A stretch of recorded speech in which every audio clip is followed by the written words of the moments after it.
राजपुरम एक ऐसा गांव था जहां किसी के भी घर में बच्चा पैदा होते ही एक आत्मा आ जाती थी। वह आत्मा बच्चे के सीने में सीधे तलवार घुसा देती, जिससे बच्चे के वहीं चीथड़े उड़ जाते थे। बच्चा जन्म लेता और तुरंत उसकी मौत हो जाती। एक दिन राजपुरम में एक नया जोड़ा रहने के लिए बाइक से आया। तभी अचानक पत्नी दर्द के मारे चिल्लाने लगी। उसे बच्चा होने वाला था। उसे तुरंत हॉस्पिटल में लाया गया। जैसे ही उसने एक नन्हे बच्चे को जन्म दिया, वैसे ही वही आत्मा आई और बच्चे के सीने में तलवार घोंप दी। बच्चे के चीथड़े उड़ गए। उसी समय रायमैन नाम का एक व्यक्ति दूसरे गांव जाने के लिए अपने घर से उड़ रहा था। जब वह राजपुरम के ऊपर से गुजर रहा था तो उसने देखा कि एक पति अपनी पत्नी को गोद में लेकर रोते हुए जा रहा है, क्योंकि उन्होंने अभी अभी अपना प्यारा बच्चा खोया था। तभी रायमैन गलती से उनके सामने उतर गया। आदमी ने अपनी पत्नी को जमीन पर लिटाया। रायमैन ने हैरानी से पूछा, अरे भाई, क्या हुआ? तुम रो क्यों रहे हो और इन्हें ऐसे गोद में लेकर क्यों घूम रहे हो? क्या तुम्हारे साथ कुछ हुआ है? ये सुनकर आदमी फूट फूट कर रो पड़ा और कहने लगा, क्या बताऊं भाई, मुझसे गलती हो गई जो मैं इस मनहूस गांव में आ गया। यहाँ मेरा बच्चा पैदा हुआ और पता नहीं कैसे वो मर गया। उसके खून के अलावा कुछ नहीं मिला। इसके बाद वह अपनी पत्नी को धीरे से उठाकर वहाँ से चला गया। यह देखकर रायमैन के रोंगटे खड़े हो गए। उसने सोचा,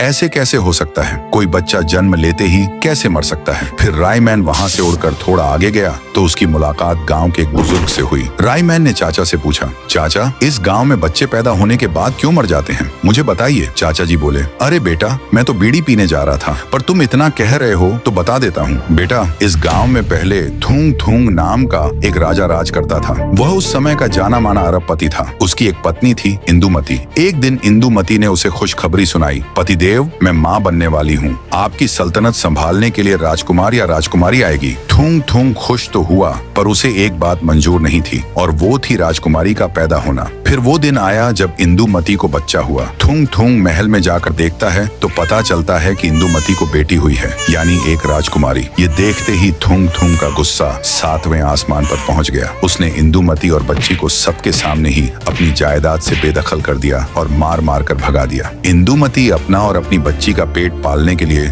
लोगों के दरवाजों पर भीख मांगने लगी, पर किसी ने उसकी मदद नहीं की, उल्टा उसे भगा दिया। धूप में बच्ची तड़पती रही और बोली, मम्मी, मुझे बहुत भूख लगी है। और फिर इंदुमती की बच्ची तड़प तड़प कर मर गई। इस हादसे के बाद इंदुमती अंदर और बाहर दोनों से पूरी तरह टूट चुकी थी। वह गांव के एक सूखे पेड़ के सामने रुकी और पूरे गांव को बद्दुआ दी कि जब भी इस गांव में कोई बच्चा पैदा होगा, इस पेड़ के द्वारा उसकी दर्दनाक मौत होगी। इसके बाद इंदुमती ने भी उसी पेड़ पर फांसी लगाकर अपनी जान दे दी। ये सुनकर रायमैन के पैरों तले जमीन खिसक गई। उसने पूछा, क्या इस इंदुमती को खत्म करने का कोई उपाय नहीं है? फिर चाचा जी ने कहा, इसका एक उपाय है, उस सूखे पेड़ को ही जला देना होगा।